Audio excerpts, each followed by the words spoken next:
Alright guys, स्वागत है आप सभी का bleach 1000 year of blood war part 2 episode number 11 में, जो कि ओवरऑल में एपिसोड नंबर 24 है गाइस। एपिसोड 11 शुरू करने से पहले मेरी सभी भाई लोगों से रिक्वेस्ट है, अगर आप मेरा वीडियो 2-4 मिनट भी देख रहे हो तो ट्राई किया करो कि एक न एक कमेंट छोड़ दिया करो। इससे आपके भाई को यहाँ पर मोटिवेशन मिलती है कि ठीक ठाक मतलब अच्छा काम कर रहे हैं किसी भी हालत में। क्योंकि भाई शायद हो सकता है तुम मेरी बात का विश्वास न करो, लेकिन मुझे कम से कम एक वीडियो को बनाकर अपलोड करने में लगभग 8 से 10 घंटे लग जाते। अच्छा है, मतलब सब ठीक ठाक है, वेरी गुड। सो गाइज, बढ़ते हैं वीडियो की ओर। एपिसोड नंबर 11 के बिल्कुल स्टार्टिंग में दिखाया जाता है इचिबे और क्विंसी किंग की मीटिंग। गाइज, ये मीटिंग बहुत ही ज्यादा पुरानी है, मतलब टाइम तो नहीं बताया गया एग्जैक्ट, लेकिन अपन खुद अंदाजा लगा सकते हैं कि ये बहुत ही पास्ट की मीटिंग है। इचिबे क्विंसी किंग से कहता है कि सोल सोसाइटी, यूकोमुंडो और वर्ल्ड ऑफ लिविंग, इन तीनों के प्रोटेक्टर होने के नाते इनकी जवाबदारी तुम सोल रिपर्स के ऊपर छोड़ दो और तुम पीछे बैठकर क्विंसी एम्पायर को मजे से आगे बढ़ाओ। हम लोग किसी भी तरीके का इंटरफेयर नहीं करने वाले। मुझे पूरी उम्मीद है कि तुम इस बात के लिए मना नहीं करने वाले, क्योंकि ये हम दोनों के लिए सही चीज है। क्विंसी किंग कहता है कि मुझसे इस तरीके से बात मत करो जैसे कि मैं कोई नादान बच्चा हूँ। इचिबे कहता है कि मेरा ये इंटेंशन बिल्कुल भी नहीं है, लेकिन कुछ बातें ऐसी है जिसमें कि तुम सचमुच में नादान हो, तुम्हें उनके बारे में कुछ नहीं पता। क्विंसी किंग कहता है अगर ऐसा है तो मुझे जवाब दो, जब वर्ल्ड पूरा का पूरा एक हुआ करता था वो कौन था जिसने की हमेशा के बने बनाए पीस को जिंदगी और मौत के बीच में बांट दिया, और वो कौन था जिसने की मरने का डर लोगों के दिलों में भर दिया। इचिबे कहता है ये सब तो सोल किंग ने ही किया है। क्विंसी किंग कहता है मुझे ये सब बहुत अच्छे से पता है और मुझे उन सोल्स का दुख दर्द भी पता है जो कि मरने के बाद मेरे पास वापस लौट के आती है। मुझे बहुत अच्छे से उन सोल्स का दुख दर्द पता है जो कि अपनी जिंदगी के लिए दुआएं मांगते हैं और जिन्हें अपनी मौत का बहुत ही ज्यादा डर लगता है। गाइस, जब क्विंसी किंग ये सब बोल रहा होता है उसके पास यहाँ पर रेशी की तरह ब्लू कुछ आने लगता है। गाइस, ये रेशी हो सकता है, लेकिन मेरे को फिलहाल में ऐसा लग रहा है कि ये वो सोल्स है जो कि मरने के बाद इसके पास वापिस आ रही है। इस चीज का तुम्हारे पास मेरे लिए कोई ढंग का जवाब भी नहीं है। ऐसे में आखिरकार ये तीनों वर्ल्ड पीस कैसे प्राप्त करेंगे? इतने में इचिबे बोलता है कि ये चीज मैं तुम्हें दिखाऊंगा। और गाइस, क्विंसी किंग और इचिबे दोनों के हाथ में, एक के हाथ में और एक की आंखों में डबल आंखें हो जाती है, और इधर आंख में हाथ में आंख हो जाती है। समझ जाओ यार गाइस, जरा देख के भी समझ जाओ मैं कैसे समझाऊं। मतलब बंदों की हाथों में आंखें आ रही है और आंखों में आंखें आ रही है बस। गाइस, ये दोनों के पास जो आंखें होती है ये मेरे हिसाब से तो भाई अपने सोल किंग की है, और यहाँ पर जो क्विंसी किंग की आंखें होती है ये बिल्कुल वैसी दिख रही होती है। गाइस, अगर किसी को याद हो तो जब इचिगो चल रहा होता है एक जगह पे बहुत ही लंबे दूरी के लिए, जब वो सोल किंग की वेसल बन रहा था, तभी गाइस सेम झलक दिखाई जाती है इचिगो के अंदर भी इसी तरीके की आंखों की, जो कि है अपनी क्विंसी किंग के पास। इसका मतलब समझे दया तुम? इसका मतलब ये दोनों बंदे भी वेसल्स है सोल किंग के। गाइस, जैसा ही इचिबे कहता है ये चीज मैं तुम्हें दिखाता हूँ, जो साइड में यहाँ पर क्विंसीज खड़े होते हैं अपने क्विंसी किंग के, वो अटैक कर देते हैं इचिबे के ऊपर। उन्हें लगता है कि इचिबे इसके ऊपर अटैक करने वाला है, लेकिन गाइस इचिबे ठहरा, वो इन सभी की बुलेट्स को रोक लेता है और उल्टा इन्हीं के ऊपर वापस चला देता है। इसी के साथ इचिबे क्विंसी किंग को कुछ न कुछ झलके दिखा देता है सोल किंग के। यहाँ पर क्विंसी किंग कहता है अच्छा ऐसा। उसको गाइस यहाँ पर कुछ न कुछ तो ये देख के समझ में आया होता है, लेकिन अपन को ये नहीं दिखाया जाता। क्विंसी किंग कहता है तो ये है सोल किंग। इसी के साथ इचिबे बताता है कि तुम्हें इतना भी नहीं पता, नादान हो तुम और मैं मिल के सोल किंग के साथ इस पूरे वर्ल्ड की स्टेबिलिटी को मेंटेन करते हैं। ये सुन के क्विंसी किंग उल्टा और ज्यादा गुस्से में आ जाता है और इसी के साथ अटैक कर देता है इचिबे की ओर। वो इचिबे का हाथ पकड़ता है अपने ब्लूट का फोर्स से और उसके हाथ को जकड़ने लग जाता है, लेकिन इचिबे भाई यहाँ पर इचिबे वो सोल किंग की पावर को यूज करके यहाँ पर क्विंसी किंग की जो आंखें होती है वो उनको वापस सील कर देता है। क्विंसी किंग यहाँ पर ट्राई करता है इचिबे के सोल किंग वाले आर्म को यहाँ पर खत्म कर दे, लेकिन उल्टा और उसी की आंखें यहाँ पर इचिबे द्वारा सील कर दी जाती है। इसी के साथ इचिबे कहता है कि तुम्हारी आंखें तब तक के लिए सील कर दी गई है जब तक कि तुम मरते नहीं हो। इतना कह के इचिबे इचीबे यहाँ से चला जाता है। इसी के साथ सोल किंग कहता है कि मैं खुश हूँ कि मुझसे ये आंखें छीन ली गई, मेरे पास से वो चली गई, क्योंकि अब मुझे देखना नहीं पड़ेगा कि मेरे फादर सोल किंग बेवकूफ लोगों के लिए अपना प्यार दर्शा रहे हैं उनकी वर्शिप के बदले में। गाइस यहाँ पर अब जाके मुझे पता चलता है कि इचीबे और ये बंदा दोनों के दोनों बच्चे हैं अपने सोल किंग के, यानी कि सोल किंग इनका फादर है।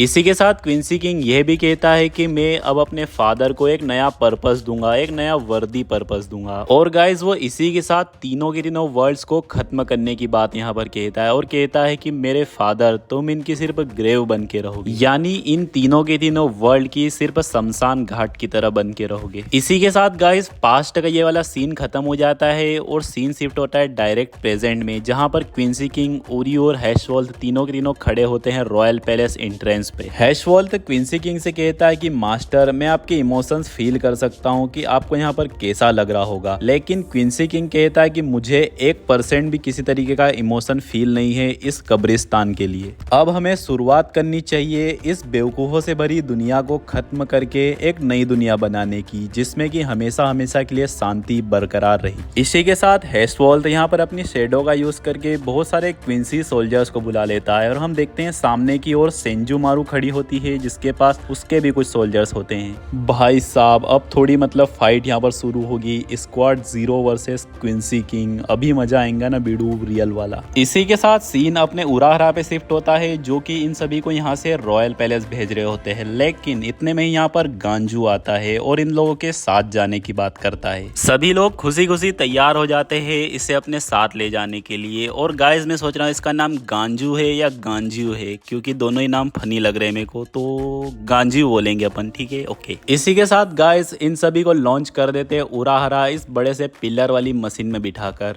सभी के सभी इनको देख के बहुत ही खुश होते हैं और बोलते हैं ये रॉकेट जा रहा है रॉकेट। इसी के साथ सीन शिफ्ट होता है सेंजुमारू वर्सेस क्विंसी किंग। यहाँ पर हैशवॉल्थ के जितने भी सोल्जर्स होते हैं वो सारे के सारे अपनी सेंजुमारू के सोल्जर्स के द्वारा मारे जाते हैं और वो भी बहुत ही ज्यादा आसानी के साथ। अब सेंजुमारू के सोल्जर्स जैसे ही क्विंसी किंग के ऊपर अटैक करते हैं हम एक अजीब चीज देखते हैं, उन सोल्जर्स की सारी ब्लेड्स अपने आप ट्विस्ट हो जा रही होती है, वो क्विंसी किंग को टच ही नहीं हो पा रही होती है किसी कारण से। इसी के साथ भाई लोग यहाँ पर एंट्री होती है एक स्टर्न रेटर डब्ल्यू की, और ये बंदे के भाई यहाँ पर क्या है 2 जबान निकली है और ये बोलता है इस तरीके से। गाइस मेरे को इसकी बात समझने में बहुत ही मेहनत लगी, क्या ही बताऊं। इसका नाम होता है नियांजोल विजोल और ये होता है स्टर्न रेटर डब्ल्यू, इसको अपन बोलेंगे डब्ल्यू। सो गाइस डब्ल्यू बताता है कि उसकी एबिलिटी है कि जैसे ही वो एनिमी को डिटेक्ट करता है वो उसको पूरी तरह से बेंड कर देता है, ट्विस्ट कर देता है, घुमा देता है, जिससे कि उसको कोई भी एनिमी कभी भी टच नहीं कर पाता। इसकी पावर होती है डब्ल्यू। डब्ल्यू बोले तो वाइंड, वाइंड बोले तो मुड़ जाना या मोड़ देना। सेंजुमारू कहती है क्या होगा अगर तुम एनिमीज को डिटेक्ट नहीं कर पाओ, और इतने में पीछे की साइड से इसके ऊपर अटैक करते हैं 3 सोल्जर्स, लेकिन गाइस बहुत ही अजीब तरीके से तीनों की स्वॉर्ड पूरी तरीके से मुड़ जाती है, बेंड हो जाती है। डब्ल्यू कहता है मतलब गाइस वो कहता है कि उसे एनिमी को पता करने के लिए डिटेक्ट करने की जरूरत ही नहीं है, वो अपनी शेयर इंस्टिंक्ट का यूज करके ही उनको पता कर लेता है, यानी कि उनके ऊपर रिएक्ट कर देता है अपनी पावर से। गाइस बोलते बोलते ही वो अपन को एक डेमो दिखाता है जिससे कि भाई वो सेंजुमारू के सोल्जर्स को ही मतलब बीच में से पूरी तरह से बैंड करके पूरी तरीके से अलग कर देता है, उनके विचारों के अलग अलग हिस्से कर देता है। भाई बहुत ही खतरनाक और अजीब पावर है यार ये तो। इसी के साथ गाइस डब्ल्यू सेंजुमारू के सामने होशियारी मारने लग जाता है, इसको कोई बताओ ये नहीं जानता सेंजुमारू आखिरकार है कौन। डब्ल्यू कहता है मुझे माफ करना, लेकिन मैं किसी भी बात को अच्छे से एक्सप्लेन नहीं कर सकता, ये मेरी खराब आदत है थोड़ी सी, एकदम एटीट्यूड में और होशियारी के साथ बोल रहा होता है ऐसा। अब भाई यहाँ पर सेंजुमारू अपना थोड़ा सा एटीट्यूड दिखा देती है और भाई ये बंदा कहीं का नहीं छूटता भाई। सेंजुमारू कहती है जो तुमने ड्रेस पहनी है इसके ऊपर मैंने एक थोड़ा सा अपनी साइड से फैब्रिक ऐड कर दिया है, जिससे कि अब तुम इससे कभी भी बाहर नहीं निकल सकते। और इसी के साथ गाइस वो बहुत ही ज्यादा कीलो द्वारा मतलब यहाँ पर डब्ल्यू मारा जाता है भाई, बहुत ही बेरहमी के साथ। और इसी के साथ हम देखते हैं सेंजुमारू का नाम होता है ग्रेट वीवर। गाइस वीवर का मतलब होता है जो कि सिलाई करती है। इसी के साथ सीन शिफ्ट होता है इचिगो के ऊपर। गांजू यहाँ पर बोल रहा होता है कि मुझे तो लगा था कि सोल रिपर्स ये वाली बैटल अब जीत जाएंगे, और मुझे तो विश्वास ही नहीं होता इतना बड़ा कासल बनाने के बाद यहाँ पर क्विंसीस ने इसे ऐसा ही छोड़ दिया। आखिरकार क्विंसी किंग युहाबहा ये सोच क्या रहा है। चेट गांजू से कहता है कि आखिरकार नमस्कार, तुम रॉयल पैलेस के बारे में क्या क्या जानते हो, जरा हमें भी तो बताओ। गांजियो कहता है इसके बारे में तो मुझे भी नहीं पता, आज से पहले मैं कभी भी इसके नजदीक तक भी नहीं भटका। ओरिहिमे कहती है लेकिन तुमने तो कहा था तुम रॉयल पैलेस के ऊपर पूरे के पूरे एक्सपर्ट हो। गांजियो कहता है वो तो मैं हूँ ही, लेकिन मेरी सिस्टर ने मुझे जितना बताया मैंने उतना ध्यान में रखा, बाकी डिटेल्स के बारे में तो मुझे कुछ भी नहीं पता। चैट कहता है वाह यार, तुमने तो बहुत ज्यादा ही मदद कर दी हमारी। इसी के साथ योरुइची बताती है कि वो रॉयल पैलेस के ऊपर अटैक कर रहे हैं, मतलब वो डायरेक्ट सोल किंग के पीछे है। सोल किंग एक ऐसा बंदा है जो कि गॉड जैसा है, वो सारे के सारे वर्ल्ड्स के ऊपर बैठा रहता है, मतलब गाइस हेल को छोड़ के बाकी जितने भी वर्ल्ड्स है सारे के सारे सोल किंग के अंडर में ही आते हैं। मैंने इस बंदे के बारे में यानी सोल किंग के बारे में सिर्फ कहानियों में ही सुना है, आज से पहले तो मैं कभी भी उनसे नहीं मिली। इसी के साथ इचिगो कहता है क्या कोई सोल किंग को रिप्लेस भी कर सकता है, मतलब कि इचिगो बताता है जब मैं वहां पर ट्रेनिंग कर रहा था मैंने ये चीज देखी कि सोल किंग ही है जो कि सारी चीजों को मेंटेन कर रहे हैं, सारे के सारे वर्ल्ड्स को चला रहे हैं, और मेरे हिसाब से वो ऐसा बंदा है जिसे कि रिप्लेस नहीं किया जा सकता। ओरिहिमे कहती है ये सब देख के मुझे पुराने पल याद आ गए, जब हम रुकिया को बचाने आए थे तब योरुइची भी केट हुआ करती थी, एक काली बिल्ली हुआ करती थी, और उस वक्त हमारे साथ उरियो भी हुआ करता था। ये सोच के गाइस यहाँ पर सभी के सभी मायूस हो जाते हैं। ओरिहिमे पूछती है क्या उरियो हमारे पास वापस आएगा। इसी के साथ इचिगो कहता है कि वो जरूर आएगा, पहले तो हम युहाबाहा को हराएंगे और उसके बाद ओरियो के अंदर हम थोड़ी सी अक्कल भरेंगे, यही तो प्लान है ना। इसी के साथ सीन वापस शिफ्ट होता है सेंजुमारू के ऊपर, जिसने कि यहाँ पर डब्ल्यू को बहुत ही अच्छे तरीके से ठिकाने लगा दिया होता है। और मार होशियारी और मार,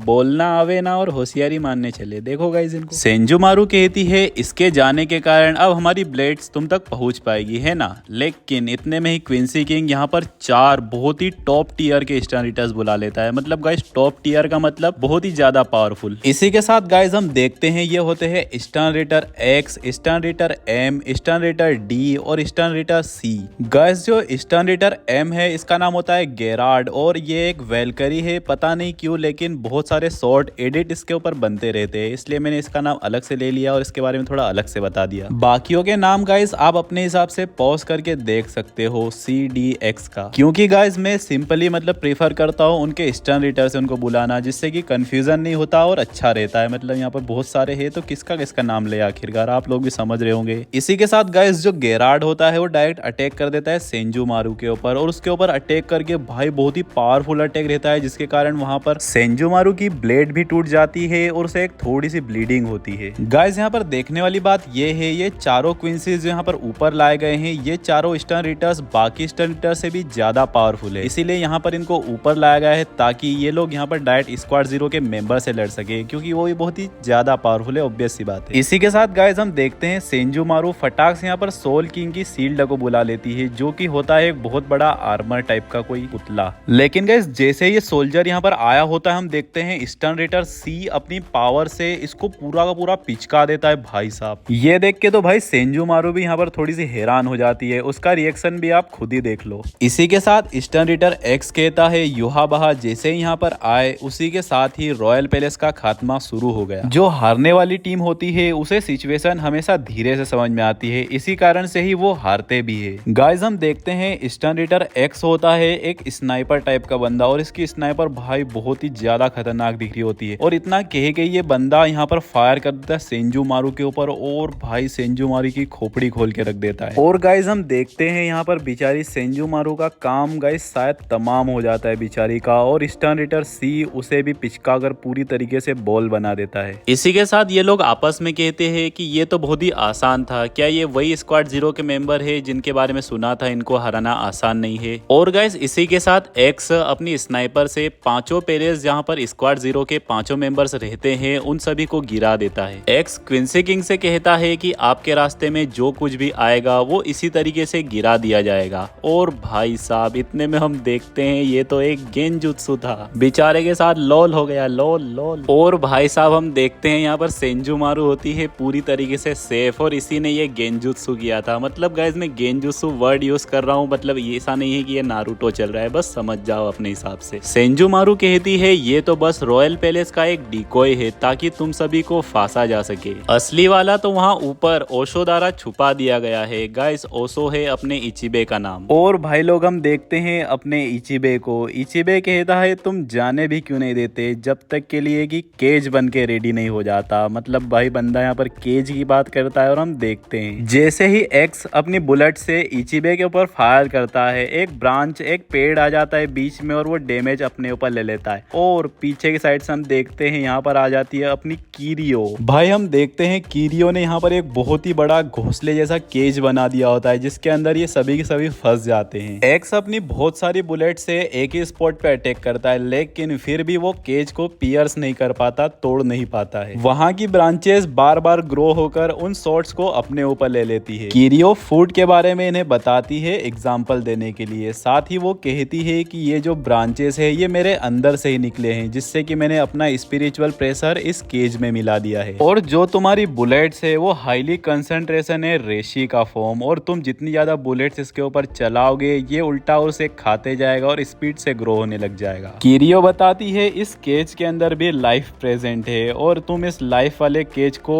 पूरी ताकत से भी भेद नहीं पाओगे, यहाँ से बच के नहीं जा पाओगे। और इसी के साथ हम देखते हैं ऊपर की साइड से किरिंजी की आवाज आती है। वो कहता है रुको रुको, अभी गिव अप मत कर देना बेवकूफो, बिना बुलाए मेहमानों। आते के साथ से किरिंजी इन सभी को अपना इंट्रोडक्शन देता है। वो कहता है मैं फर्स्ट मेंबर हूँ स्क्वाड 0 का, गार्डियन ऑफ द ईस्ट, और इसका नाम होता है होली डेमन। गाइस इसका नाम होता है हॉट स्प्रिंग डेमन, मतलब इनका स्पेशल अलग से भी नाम होता है वही तेंजिरो किरिंजी। इसी के साथ सेंजुमारू कहती है मैं हूँ 4th ऑफिसर स्क्वाड 0 की, मेरा नाम है ग्रेट वीवर, जो कि है होली नॉर्थ की गार्डियन। गाइस ये होली वर्ड का क्या मतलब होता है मुझे थोड़ा एक्सप्लेन कर देना कमेंट में अगर किसी को पता हो तो। सेंजुमारू शुतारा। इसी के साथ कीरियो बताती है मैं हूँ साउथ की गार्डियन और मेरा नाम है कीरियो हिकिफुने। और गाइस किसी को इसका स्पेशल नाम पता हो तो कमेंट सेक्शन में जरूर से बता देना। और इसी के साथ सबसे लास्ट में यहाँ पर एंट्री होती है ओइत्सु की। वो एक जानपाक्टो लेके आता है एक पानी में डुबाकर। ओइत्सु कहता है मैं हूँ ओइत्सु निमाया, मैं हूँ ओरिजिनल जानपाक्टो क्रिएटर। गाइस इसका स्पेशल नाम होता है ब्लड गॉड। इसी के साथ गेरार्ड अपनी बहुत ही ज्यादा स्पीड में ओइत्सु के ऊपर अटैक कर देता है लेकिन ओइत्सु उसके अटैक से बच जाता है। भाई इसका इफेक्ट बहुत ही खतरनाक होता है गेरार्ड के अटैक का। गेरार्ड जैसे ही घूमकर ओइत्सु के ऊपर दूसरा अटैक करता है, हम देखते हैं उल्टा ओइत्सु ही गेरार्ड को यहाँ पर घायल कर देता है और हम देखते हैं उसकी पीठ में से खून का पूरा फव्वारा चलने लग जाता है। इसी के साथ ओइत्सु कहता है तुम्हें पता भी है तुम किससे पंगा ले रहे हो, मेरा नाम है ओइत्सु निमाया, मैं हूँ ओरिजिनल जानपाक्टो क्रिएटर और इस तलवार की मदद से मुझे सिंगल स्ट्रोक भी नहीं लगेगा तुम सभी को खत्म करने के लिए। इसी के साथ एक्स कहता है जरूर तुम्हारे पास कोई न कोई तो ट्रिक है, तुम्हारी स्वाड उस जेली लाइक सब्सटेंस में डूबी हुई थी, जरूर उसमें ही कुछ गड़बड़ है और तुमने इसे यहाँ ऐसे मार दिया। इसी के साथ एक्स ओइत्सु के ऊपर अपनी गन से फायर कर देता है लेकिन उसकी बुलेट बहुत ही अजीब तरीके से गायब हो जाती है।